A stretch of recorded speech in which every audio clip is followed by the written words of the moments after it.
Prepare yourself because I'm going to propose a controversial idea today, something I've been thinking about for a while now with regard to second language acquisition.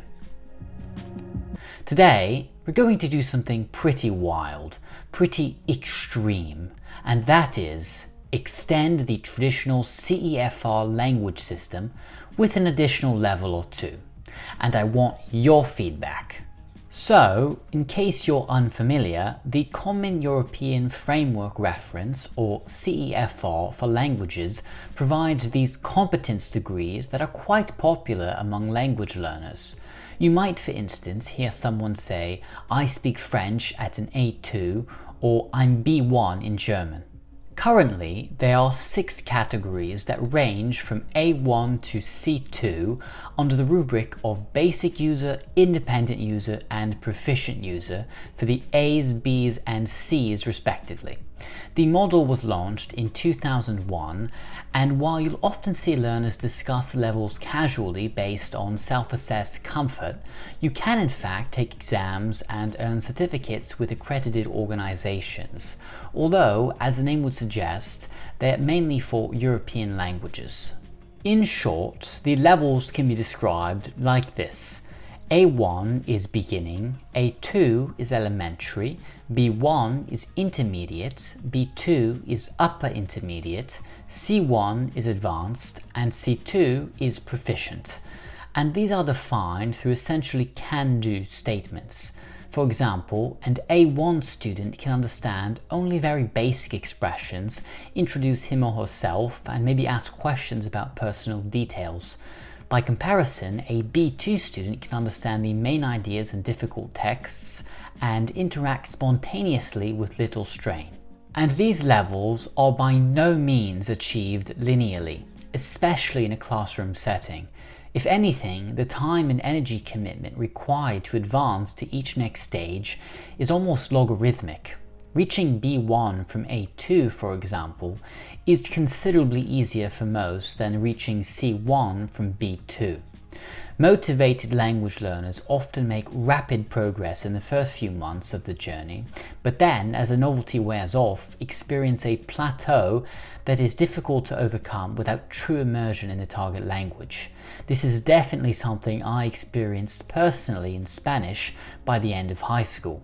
Now, as of today, C2 is the highest point on the CEFR scale, the level at which a student is basically proficient or, although I hate this word, fluent. Think of the minimum professional proficiency level on LinkedIn.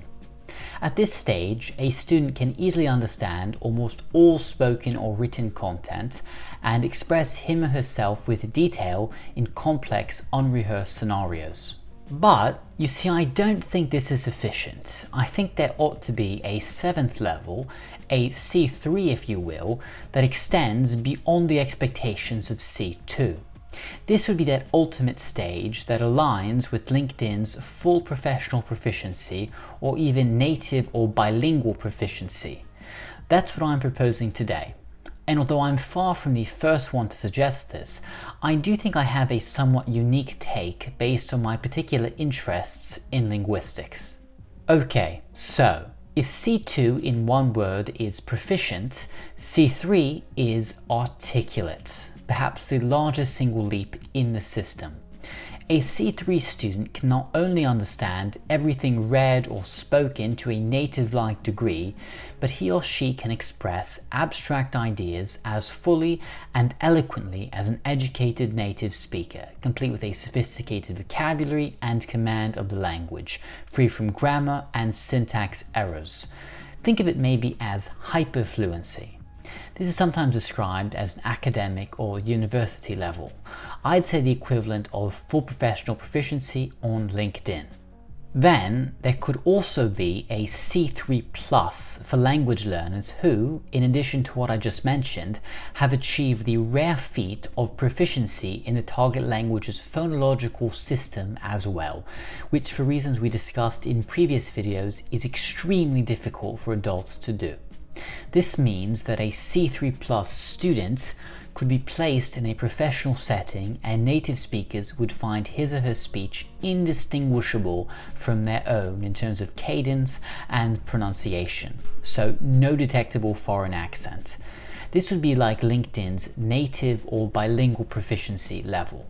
And maybe finally, to top it off, there could be a C3++, almost like the coding language, for genuine second language mastery.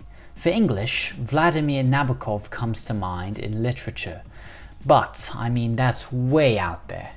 And so, in summary, I propose that the Common European Framework Reference for Languages adds C3 and C3+ categories for truly elite language learners. I suppose they could also do D1 and D2 as I've seen suggested elsewhere, but that doesn't sound as sexy. Reaching C3 would certainly require complete and professional immersion in the target language for an extended period of time, and C3 plus or C3++ for an adult learner would require a natural gift for language, I think. Alright, that's all for this week. Please give this video a like if you learned something or just thought about something differently, and let me know in the comment section what you think about this idea. Do you think you'll ever achieve C3 or even C3+ in your target language? Where are you right now? Have you any certificates? Don't forget to subscribe so you don't miss out on the next video. As always, my sources are in the description, and with that, thank you so much for watching.